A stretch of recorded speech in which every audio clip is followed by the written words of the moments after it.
मोदी का चहेता सांसद बृजभूषण शरण सिंह वो अब धमकी देने पर आ गया है और वो कह रहा है कि मेरे एक इशारे पर जंतर मंतर के ऊपर कई गुना लोग भर जाएंगे। एक तरफ मोदी बेटी बचाओ बेटी पढ़ाओ की बात करते हैं, विनीश फोगाट को अपनी बेटी बताते हैं, और वही बेटियां मोदी के उसी सांसद के ऊपर यौन शोषण का आरोप लगाती हैं। पोस्को के तहत मामला दर्ज है उसके ऊपर, उसकी गिरफ्तारी नहीं हुई अभी तक, पुलिस ने उसको जांच के लिए नहीं बुलाया अभी तक, लेकिन वो कह रहा है कि मेरे एक इशारे के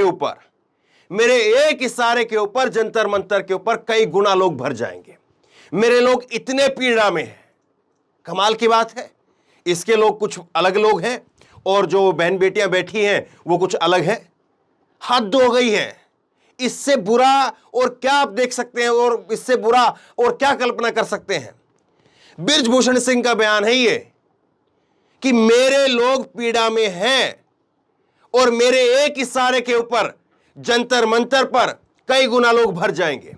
और यही बात मैंने 2-3 दिन पहले कही थी कि हो ना हो, अब जिस तरह से शाहीन बाग में, जिस तरह से जामिया के अंदर हुआ था कि वहां पर कुछ जो है वो छुटभइये, जो एक राम भक्त टाइप का आदमी और जो अपने आप को जो है वो राम भक्त बताते हैं, उसका नाम राम भक्त है, वो पहुंच गए थे बंदूक लेकर के। अब कायदे से दिल्ली पुलिस को वहां पर सुरक्षा जो है वो और चाक चौबंद करनी चाहिए। ना जाने कौन लोग पहुंच जाए वहां पर। खिलाड़ियां, महिला खिलाड़ी जो हैं, जिनका भी पूरा कैरियर बाकी पड़ा है, वो वहीं पर 2400 घंटे सोती हैं, वहीं पर 2400 घंटे रहती हैं। उनके ऊपर ना जाने कौन हमला कर दे। ये खुद कह रहा है इस बात को, ये कह रहा है कि मेरे जो लोग पीड़ा में हैं। अब हद की बात है, इसके ऊपर तो आरोप लगाया, बस इतने से ही ये लोग पीड़ा में आ गए हैं। और जिन्होंने उस चीज को झेला है, जो बता रहे हैं, जो अपनी जिंदगी, अपना पूरा जीवन दांव पर लगा करके वहां पर बैठे हैं, अपनी पूरी जवानी वहां पर दांव पर लगा करके बैठे हैं, क्योंकि यहां से अगर वो गलत साबित हो गए और यहां से अगर उनको खाली हाथ करके लौटा दिया गया तो उनके लिए कुछ नहीं बचेगा। खेल में अब आगे कुछ नहीं है। उसके बाद में आप मार्केटिंग करके और खिलाड़ी जो है जिस तरह से ऐड वगैरह करके पैसा कमाते हैं वो जीरो हो जाएगा। और फिर कोचिंग वगैरह में भी ऐसे खिलाड़ियों को इतना बदनाम कर दिया जाएगा कि उनके पास में आएगा कौन। तो पूरी जीवन जो इन लोगों ने अभी तक खपाया है और जो जवानी जो इनकी अभी बची हुई है, खेल अभी जो इनका बचा हुआ है, वो सब कुछ दांव पर लगा करके बैठे हैं। लेकिन ये कह रहा है कि मैं अपने इतने लोग वहां पर भर दूंगा। और जाहिर सी बात है, जो व्यक्ति कहता हो कि प्रधानमंत्री के एक इशारे पर मैं इस्तीफा दे दूंगा, और प्रधानमंत्री की ये हिम्मत नहीं हो पा रही है, हम तो यही मानेंगे, क्योंकि अगर प्रधानमंत्री की हिम्मत हो पा रही होती तो प्रधानमंत्री जाहिर सी बात है इसको बोल देते कि जब तक तुम्हारे ऊपर आरोप है तब तक तुम इस्तीफा दे दो, उसके बाद में जो है जैसे ही तुम्हारा सब कुछ सही हो जाएगा तुम दोबारा से आ जाना। सरकार है, सरकार कहीं पर भी एडजस्ट कर सकती है। लेकिन प्रधानमंत्री ना जाने क्यों इसको कह नहीं पा रहे हैं, प्रधानमंत्री ना जाने क्यों इसको बोल नहीं पा रहे हैं, और ये खुलेआम कह रहा है, खुलेआम कह रहा है कि प्रधानमंत्री अगर कह देंगे तो मैं इस्तीफा देने के लिए तैयार हूं। बताइए अब इसके आगे और क्या देखना चाहते हैं आप। अगर देश के अंदर, छोड़ दीजिए आप किसानों के साथ कौन खड़ा होगा, छोड़ दीजिए आप जवानों के साथ कौन खड़ा होगा, छोड़ दीजिए आप बेरोजगारों के साथ कौन खड़ा होगा, छोड़ दीजिए आप मुसलमानों के साथ कौन खड़ा होगा, अगर बहन बेटियों के साथ में भी ये होने लगेगा तो फिर कौन बचाएगा। अगर बहन बेटियों के बारे में भी अगर इस तरह से चीजें लिखी जाएंगी, देखिए जरा, एक ये व्यक्ति है, इसकी मोदी के साथ में फोटो है, योगी के साथ में फोटो है, ठीक है, और ये व्यक्ति मिश्रा जो है, जनार्दन मिश्रा, ये जो है क्या लिख रहा है, खिलाड़ियों के बारे में क्या टिप्पणी करने लग रहा है। ये मैं अपने मुंह से नहीं सकता हूं, क्योंकि अपनी बहन बेटियों के बारे में कोई ऐसी बातें कैसे बोल सकता है। हम तो उसको उन जो खिलाड़ी वहां पर बैठी हैं उसको देश की बहन बेटियां मानते हैं, और जाहिर सी बात हम खुल करके कह रहे हैं, और सब लोगों को कहना भी चाहिए, तय करना चाहिए अब देश के लोगों को कि अगर ये खिलाड़ी गलत हैं तो इन खिलाड़ियों को जेल में डालिए ना। सरकार, सिस्टम, सब कुछ तो आपका है। ये खिलाड़ी है कौन? कोई भी नहीं है। कानून से ऊपर थोड़ी ना हो गए, सरकार से ऊपर थोड़ी ना हो गए।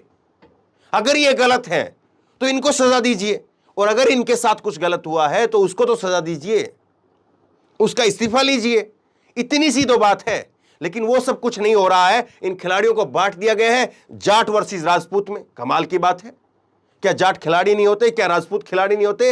ये हद की बात है। पहले हिंदू वर्सेस मुस्लिम, अब जाट वर्सेस राजपूत, बस हद की बात है। इतनी घिनौनी घिनौनी, इतनी गंदी गंदी गालियां दी जा रही हैं इन खिलाड़ियों के साथ में। जो पोर्न स्टार है उनकी फोटो लगाई जा रही है, जो अश्लील फिल्में बनाती हैं उनकी फोटो लगाई जा रही है।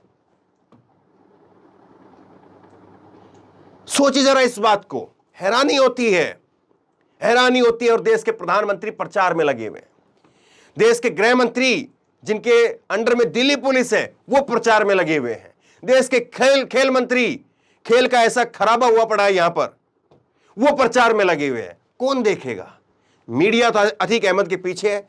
पहले उनको मोदी की खबर रहती है, जब तक मोदी की खबर चलती है, जब तक मोदी की खबर चलती है, और मोदी की खबर खत्म तो अतीक अहमद ये, अतीक अहमद वो, गुड्डू मुस्लिम यहां पर, शाइस्ता परवीन यहां पर, उसका ये, उसके साथ में अफेयर है उसका। अरे ये लोग जो है वो जाकर के अतीक अहमद के साथ में किसी लड़की कोई मिलने आती थी, कोई महिला जेल में मिलने आती थी, उसको खोज करके ले आए हैं।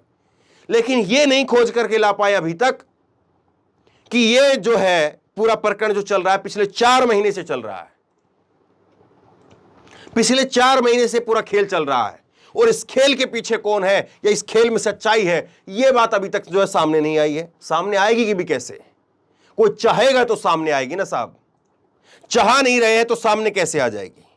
हद की बात ये हो रही है कि किस तरह से जो है ये अपने आप को डिफेंड करने पर लगा है। अब इसके बाद में इसने एक और हथियार पकड़ लिया है। ये कह रहा है कि शाहीन बाग में किसान आंदोलन में जो लोग सक्रिय थे आज वो फिर से दिखाई देने लगे हैं। रॉबर्ट वाड्रा यहां पर क्यों आ रहा है, प्रियंका गांधी क्यों आ रही है, केजरीवाल क्यों आ रहे, पप्पू यादव क्यों आ रहे हैं? एक बात बताइए, अगर आज बीजेपी विपक्ष में होती तो बीजेपी क्या है मटर छीलने का काम करती है? बीजेपी यहां पर खड़ी होती। और बीजेपी विपक्ष में थी जब, क्या बीजेपी किसी आंदोलन में नहीं गई? क्या बीजेपी राकेश टिकैत के साथ में, टिकैत परिवार के साथ में खड़ी नहीं होती थी?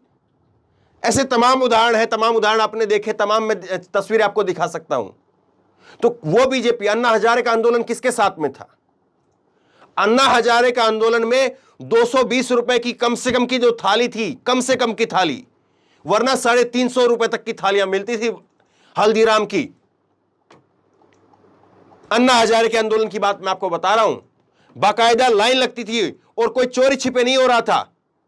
हल्दीराम का और उन सब का जो है, जो बड़े बड़े ब्रांड है, वो उन सब के वहां पर बैनर पोस्टर लगा करके जो है थालियां बांटी जाती थी। 250 रुपए 300 रुपए की जो थालियां थी, वो थालियां वहां पर बट रही थी। कैसे बट रही थी वो? किसके पैसे से बट रही थी? कौन फंडिंग कर रहा था वहां पर? अन्ना हजारे का आंदोलन इतने दिनों तक कैसे चला? और वो अन्ना हजारे अब कहां पर है? जिंदा है अभी वो, और भगवान उनको और जिंदा रखे ताकि वो देखे तो सही, कभी देखते तो होंगे ना। ठीक है, उन्होंने टीवी बंद कर लिया होगा, अखबार बंद कर लिया होगा, लेकिन कहीं ना कहीं आत्मा में तो अंदर चल रहा होगा ना कि क्या हो रहा है। हद की बात है ना। और आज ये लोग बता रहे हैं। तो बहरहाल शेयर करिए इस खबर को, लोगों तक पहुंचाइए। अब ये लोग यहां पर आ गए हैं, इस जो है वो यहां तक धमकी देने तक जो है वो आ गए हैं कि मेरे एक इशारे पर ना जाने कितने लोग खड़े हो जाएंगे। तो कुछ भी हो सकता है। खिलाड़ियों की बात, खिलाड़ियों के साथ लोगों का खड़ा होना जरूरी है या नहीं है, सोचिए जरूर। आप क्या सोचते हैं नीचे कमेंट बॉक्स में लिख करके बताइए, ताकि और लोग भी समझ सकें, और लोगों को भी समझ पैदा हो। इसी तरह की तमाम खबरों के लिए ऑनलाइन न्यूज इंडिया को सब्सक्राइब कीजिए, साथ में जो बेल आइकन है घंटे उसको जरूर दबाइए, ताकि जैसे कोई खबर अपलोड करें उसकी नोटिफिकेशन सीधे सबसे पहले आपको मिल सके। धन्यवाद। इस खबर को अभी लाइक करें, शेयर करें, अभी चैनल को सब्सक्राइब करें और घंटी जरूर दबाएं।